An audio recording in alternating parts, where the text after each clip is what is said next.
جو ہے وہ اختلاف نہیں ہے. ان کا جو جمعیت علماء اسلام ہے، ANP ہے، PTM ہے، جو سارے ہی خیبر پختونخوا کے اسٹیک ہولڈرز ہیں، ان کی ریزرویشنز ہیں.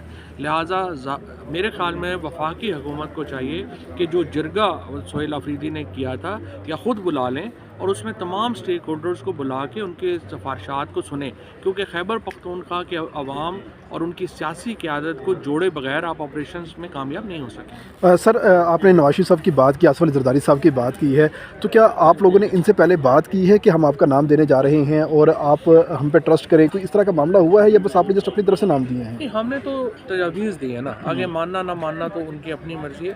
لیکن مسئلہ یہ ہے کہ جب کوئی اور آدمی آپ نامینیٹ کریں گے وہ سیریسنس نہیں آئے گی مذاکرات میں. جب نواز شریف، شہباز شریف اور آصف زرداری بیٹھیں گے تو مذاکرات میں سیریسنس آ جائے گی اور پھر آپ مذاکرات میں اس چیز کو انلارج بھی جو ہے وہ کر سکتے ہیں. اچھا یہ بتائیے کہ فواد چودھری صاحب اس وقت بیریئر کیا ہے ڈائلاگ کے حوالے سے، کس طرف سے رکاوٹیں؟ بیریئر جو ہے نا وہ ایک پرسنلائزڈ، جس طرح بیرسٹر سیف نے ابھی بات کی کہ جو ایک پرسنلائزڈ ایشو ہے وہ یہ ہے.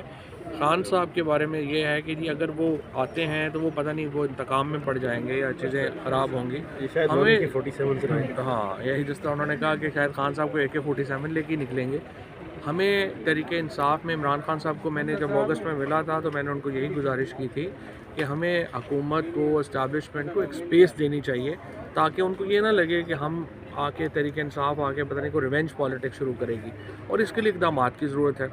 اور یہ انفارچونیٹلی اس وقت تحریک انصاف میں تو باہر کوئی ایسا لیڈر ہے نہیں جو کہ اس معاملات کو لے کے آگے چل سکے.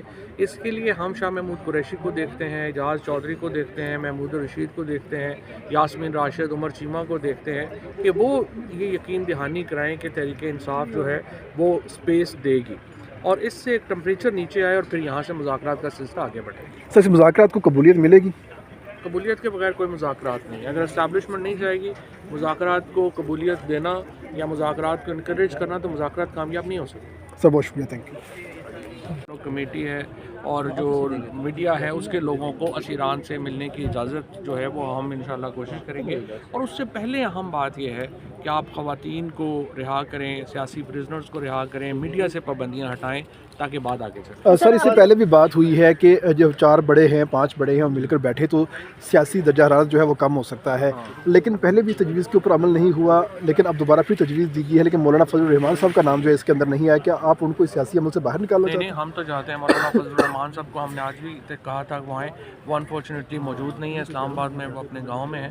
تو ان کو ہم نے اگلا جو سیشن ہوگا جو ملتان میں ہوگا اس میں مولانا فضل الرحمان صاحب کو ہم پھر یہ دعوت دیں گے اور ہم سمجھتے ہیں وہ ڈائیلاگ میں بہت اہم رول ادا کر سکتے ہیں. اچھا فواد صاحب بتائیے گا کہ موجودہ PTI کے جو رہنما وہ کہتے ہیں کہ عمران خان نے محمود خان اچکزئی کو جو ہے وہ مذاکرات کا ٹاسک دیا ہے، آپ کو کس لیے ٹاسک دیا ہے سر؟ وہ بھی تھوڑا سا بتا دیجیے. دیکھیے ہم سمجھتے ہیں کہ محمود اچکزئی صاحب ہوں اور ناصر عباس صاحب ہوں، ہمارا بڑا احترام ہے ان کا، لیکن دیکھیے وہ عمران خان سے بات کرنے کی پوزیشن میں نہیں ہے کیونکہ عمران خان انہیں نہیں جانتے، وہ عمران خان کو نہیں جانتے.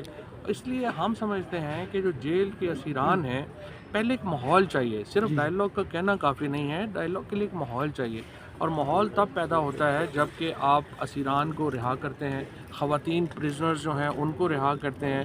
جب آپ خواتین کو اور یہ جو جیل میں لوگ ہیں ان کو ریلیف دیں گے پھر ایک ماحول پیدا ہوگا جس میں ڈائیلاگ ہو سکے گا.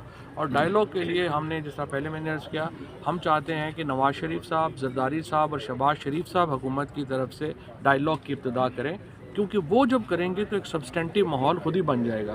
جب اور دوسری طرف پھر ہم عمران خان اور دیگر جو پریزنرز ہیں ان کو ساتھ لے کے چلیں. یہ ڈائیلاگ کمیٹی نے آج یہ بھی یہاں پر بات ہوئی ہے کہ جو بلوچستان اور خیبر پختونخوا کے معاملات ہیں ان کو بھی ڈائیلاگ کے اس ضمن میں لانے کی ضرورت ہے. اس پر بھی انشاءاللہ تعالیٰ آگے تک کی بات ہوگی. ڈائیلاگ ہونی چاہیے. سوال یہ ہے کہ تحریک تحفظ کیا کہ وہ نہیں جانتے اپوزیشن لیڈر کے لیے جو محمود الرشید کا نام ہے علامہ ناصر کا، تو پھر وہ نام کیوں فائنل کیے اگر آپ عمران خان کا ان کے ساتھ کوئی کس طرح کا اٹریکشن نہیں ہے؟ میرا خیال ہے وہ عمران خان سمجھتے ہیں کہ تحریک انصاف کی اپنی جو پارٹی ہے اس میں کوئی آدمی اس قابل نہیں ہے کہ وہ یہ ذمہ داری ادا کر سکے، تو لہٰذا انہوں نے ان کو نامینیٹ کیا ہے.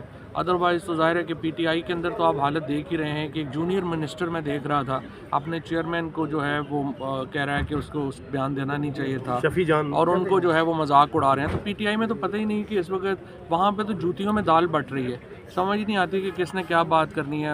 وہ جو بات کریں کس سے کریں. سر آپ نے حکومت کے حوالے سے بات کی ہے تو حکومت میں کیا عمران تحفظ آئین پاکستان کو دیکھا دیکھی تحریک انصاف نے بھی اس قومی کانفرنس میں شرکت کرنے سے صاف انکار کیا، تو تحریک انصاف کی جو موجودہ جو قیادت ہے وہ بانی پی ٹی آئی کو رہا کروانے میں، دیگر قیدیوں کو رہا کروانے میں کوئی کردار ادا کرنے کی کیپیسٹی ہے ان کے اندر ابھی؟ دیکھیے بات یہ ہے کہ زیادہ تر لوگ تو عمران خان کو کی رہائی کے نتیجے میں اپنے عہدے بھی جاتے ہوئے دیکھتے ہیں، اپنے پیسے بھی جاتے ہوئے دیکھتے ہیں. تو اس لیے دیکھیں نا انٹرسٹ نہیں ہے کہ وہ سمجھتے ہیں کہ اگر عمران خان باہر آ جاتے ہیں تو ہماری تو دکان ہی بند ہو جائے گی، لہٰذا وہ عمران خان کو نکالنے میں کوئی خاص دلچسپی جو ہے وہ نہیں رکھتے ہیں. اسی لیے ہم سمجھتے ہیں کہ اگر نواز شریف اور زرداری صاحب اور شہباز شریف صاحب کی کمیٹی بنے تو پھر دوسری طرف سے عمران خان اور پرزنرز جو ہمارے کوٹ لکھپت میں شاہ محمود قریشی ہیں، محمود رشید ہیں، اجاز چودھری ہیں، یاسمین راشد ہیں، عمر چیمہ ہیں، یہ لوگ ہیں جو کہ ڈائیلاگ میں شریک ہونے چاہیے. اور اس کے لیے آپ ریلیف جو ہے وہ اناؤنس کریں تاکہ ایک ماحول بنے اور یہ سارے لوگ مذاکرات کا حصہ بن سکیں. سر آپ کیا دیکھتے ہیں کہ نواز شریف صاحب یا جی ایک اور چیز یہ ہے کہ آپ میڈیشن والا کام اس وقت کرتے ہو. ایک طرف وہ کہہ رہے ہیں کہ ہم اب جو آپریشن ان کی مخالفت ہے، مگر ادارے کہہ رہے ہیں کہ ہم آپریشن کریں گے. تو آپ کے خیال میں ویسے دونوں کو ایک اسٹریم لائن پہ ہونی نہیں چاہیے؟ کیونکہ ایک صوبے میں حکومت ہے وہ کہہ رہے کہ ہم نہیں چاہتے اور دوسرا کہہ رہے کہ ہم کریں. دیکھیے مسئلہ یہ ہے کہ میں سمجھتا ہوں کہ یہ کلیئرٹی جو ٹیررزم کے اوپر اس وقت فوج دکھا رہی ہے وہ بڑی کمنڈیبل ہے، اور یہ بہت اچھی بات ہے کہ یہ کلیئرٹی پاکستان میں ہے.